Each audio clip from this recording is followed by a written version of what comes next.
తన 100 రోజుల పరిపాలనలో వరదలు, ఆడపిల్లల మీద రేపులు, వైఎస్ఆర్సీపీ వాళ్ళని మర్డర్ చేయటం, నరికి చంపటం, వాళ్ళ మీద తప్పుడు కేసులు పెట్టి ప్రజలకు ఇచ్చిన ఏ హామీ నెరవేర్చలేదు. కాబట్టి ప్రజల్లో తనకొస్తున్న చెడ్డ పేరుని డైవర్ట్ చేయడానికి డైవర్షన్ పాలిటిక్స్ లో ఈ రోజు వెంకటేశ్వర స్వామిని కూడా చంద్రబాబు నాయుడు గారు వదలలేదనేది మనకు స్పష్టంగా కనిపిస్తోంది. ఎందుకంటే ఆయనకి ఎప్పుడు అలవాటు, ఎప్పుడెప్పుడు ఆయనకి చెడ్డ పేరు వస్తుందో అప్పుడు ఏదో ఒక ఇష్యూని ఆయనే క్రియేట్ చేస్తాడు. దాన్ని తన వర్గీయులతో పబ్లిసిటీ చేయటం, దాని మీద డిస్కషన్లు చేసి ఎదుటి వాళ్ళ మీద నిందలు వేయటం ఆయనకు అలవాటే. కానీ ఈ రోజు మీరు చూస్తే సాక్షాత్తు టీటీడీలో తిరుమల లడ్డూ మీద ఇంత దిగజారుడుతనంగా చంద్రబాబు నాయుడు గారు మాట్లాడతారని ఎవరు ఎక్స్పెక్ట్ చేయలేదు. ఈ రోజు ఆయన మాట్లాడాక ప్రతి ఒక్కరు కూడా చీకొట్టడం మనం గమనిస్తూనే ఉన్నాం. ఎందుకంటే సాక్షాత్తు చంద్రబాబు నాయుడు గారి కొడుకే చెప్పాడు టీటీడీలో ముఖ్యమంత్రికి ఎటువంటి సంబంధం ఉండదు అని. అలాంటప్పుడు జగన్మోహన్ రెడ్డి గారు ఏదో దగ్గరుండి తిరుపతి లడ్డూలో యానిమల్ ఫ్యాట్ ని మిక్స్ చేయించినట్టుగా ఆయన ఈరోజు ఆరోపించడం ఎంతవరకు సబబని నేను అడుగుతున్నాను. ఒక్కసారి మీరు గమనించండి, చంద్రబాబు నాయుడు గారు ముఖ్యమంత్రి అయిన తర్వాత జూన్ 21వ తేదీ ఈవోగా శ్యామలరావు గారు మరి అక్కడికి రావడం జరిగింది. నెయ్యి వాసన చూస్తూ లడ్డూలో స్వచ్ఛమైన నెయ్యిని మేము వినియోగిస్తున్నామని ఆయన చెప్పడం కూడా మీరు అందరూ గమనించుంటారు. జూలై 6వ తేదీ 12వ తేదీ 2 సార్లు ట్యాంకర్లది టెస్ట్ చేయడం జరిగింది. అందులో వెజిటబుల్ ఫ్యాట్ మిక్స్ అయింది కాబట్టి దాన్ని రిజెక్ట్ చేశాము, దాన్ని వాడలేదు అని శ్యామలరావు గారు చెప్పడం మనం అందరం కూడా గమనించాం. అలాంటిది 2 నెలల తర్వాత ఇప్పుడు చంద్రబాబు నాయుడు టీటీడీకి సంబంధించిన దాన్ని టీడీపీ ఆఫీస్ లో ప్రెస్ మీట్ పెట్టి ఇలా యానిమల్ ఫ్యాట్ కలిసింది అని ఒక నింద వేసినప్పుడు దాన్ని సమర్థిస్తూ మళ్లీ శ్యామలరావు గారితో ప్రెషర్ పెట్టి ప్రెస్ మీట్ పెట్టించి ఎలా మాట్లాడిచ్చారో మీ అందరూ కూడా గమనించారు. సాక్షాత్తు నారా లోకేష్ గారే చెప్పారు టీటీడీతో ముఖ్యమంత్రికి సంబంధం లేదు అని. అలాంటప్పుడు జగన్ గారి మీద ఎలా నిందలేస్తారని నేను అడుగుతున్నా.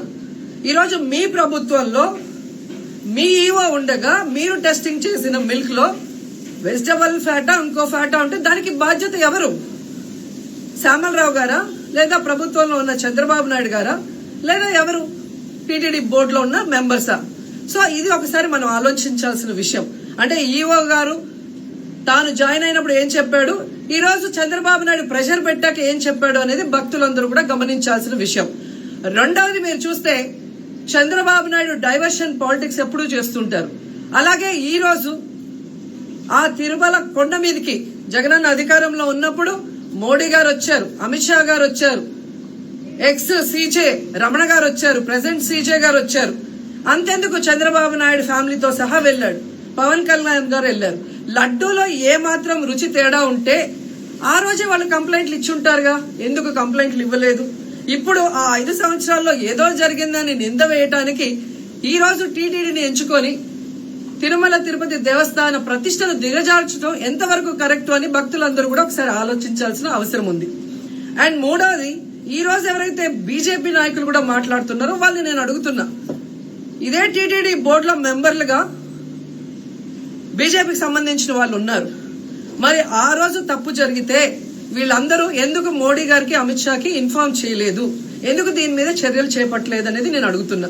అలాగే ఈ రోజు తెలుగుదేశం పార్టీ అధికార పార్టీలో ఉన్న వేమిరెడ్డి ప్రశాంతి గారు ఆ 5 సంవత్సరాల కాలంలో ఈ పర్చేసింగ్ కమిటీలో 5 సంవత్సరాలు ఉన్నారు. అలాగే ఇప్పుడు మంత్రిగా ఉన్న పార్థసారథి గారు కూడా పర్చేసింగ్ కమిటీలో ఉన్నారు. మరి వాళ్ళని విచారించండి, ఆ బోర్డు మెంబర్లందరినీ బయటకు వచ్చి మాట్లాడమని చెప్పండి, తప్పు జరిగిందా లేదా.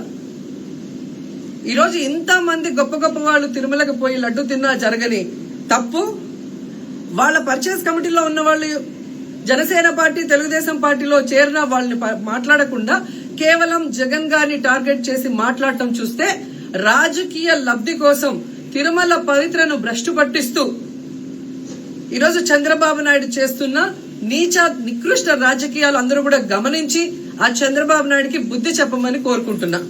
ఇక ఫైనల్ గా తనని ఎవరు నమ్మరు అనుకున్నప్పుడు పవన్ కళ్యాణ్ గారిని ఫ్రేమ్ లోకి తీసుకురావడం చూస్తున్నాం.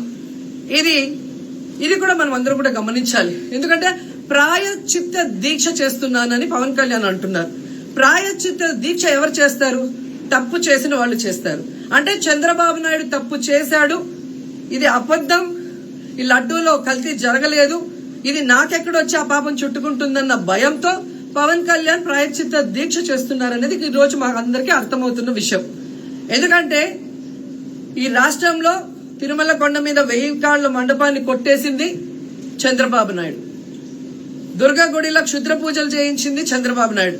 విజయవాడలో 25కు పైగా పవిత్రమైన దేవాలయాల్ని కూర్చింది చంద్రబాబు నాయుడు. పూజల్లో బూట్లు వేసుకొని పూజలు చేస్తూ అన్ని తొక్కేసింది చంద్రబాబు నాయుడు గారు. ఇలాంటి చంద్రబాబు నాయుడు కోసం ఎన్ని ప్రాయశ్చిత్త దీక్షలు చేసినా ఆయనైతే దేవుడు క్షమించడు, అలాగే హిందువులు కూడా చంద్రబాబు నాయుడిని క్షమించరు. ఆ పాపం నుంచి తప్పించుకోవడానికి పవన్ కళ్యాణ్ చేస్తున్న ఈ 11 రోజుల ప్రాయశ్చిత్త దీక్ష పవన్ కళ్యాణ్ కి మాత్రమే పనికొస్తుంది.